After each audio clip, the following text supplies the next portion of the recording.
Hi అండి. Welcome to Supriya channel. ఈ వీడియోలో నేనైతే చుక్కకూర, ఎగ్స్ బ్రేక్ చేసి కర్రీ చేశానండి. కొంచెం స్పైసీగా, కొంచెం పిల్లగా భలే ఉంటుంది. Try it once. ఇక్కడైతే నేను కడాయి తీసుకొని అందులో 3 టేబుల్ స్పూన్స్ ఆయిల్ తీసుకున్నానండి. అండ్ హాఫ్ టేబుల్ స్పూన్ జీలకర్ర వేశాను. డైరెక్ట్ జీలకర్ర వేయాలండి. Next 2 medium size onions and పచ్చిమిర్చి 5 పచ్చిమిర్చి స్లిట్ చేసి వేశాను.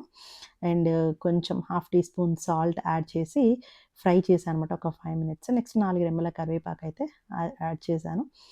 అండ్ హాఫ్ టీ స్పూన్ పసుపు and half teaspoon ginger garlic paste and 1 tea spoon వచ్చేసి కారం యాడ్ చేసి మంచిగా ఫ్రై చేయాలండి. చూడండి. సో, ఇలా ఉండాలనమాట. ఇలా ఉంటే ఏంటి అంటే మంచిగా ఫ్రై అయిపోయిందని అర్థం. నెక్స్ట్ నేనిక్కడ ఎగ్స్ తీసుకున్నాను. కొంతమంది ఏంటంటే చుక్క కూర ఫస్ట్ యాడ్ చేశాక నెక్స్ట్ ఎగ్స్ చేస్తారండి. సో, అలా అయితే స్మెల్ వస్తదని చెప్పి ఎగ్స్ ఈ స్టేజ్‌లో యాడ్ చేస్తే ఏంటంటే మంచిగా కుక్ అవుతాయనమాట. సో, ఇక్కడ మంచిగా ఎగ్స్ కుక్ చేయాలండి. లేదంటే స్మెల్ వచ్చేస్తుంది. ఒక 5 మినిట్స్ అలా కుక్ చేయాలి. నెక్స్ట్ ఇక్కడ నురగ సైడ్‌కి చూస్తే గనుక నురగ. సో, అదేంటి అంటే ఎగ్స్ మంచిగా కుక్ అవుతుందని అర్థం అనమాట. సో, 5 మినిట్స్ మంచిగా కొంచెం కదపకుండా మళ్ళీ నెక్స్ట్ ఇక్కడొచ్చేసి నేను ధనియా పౌడర్ యాడ్ చేశాను. అండ్ అలా ఒక 5 మినిట్స్ ఏంటంటే తిప్పుతూ మధ్య మధ్యలో తిప్పుతూ కలుపుకోవాలండి. నెక్స్ట్ ఇక్కడ నేను 4 కట్టలు చుక్కకూర తీసుకున్నాను.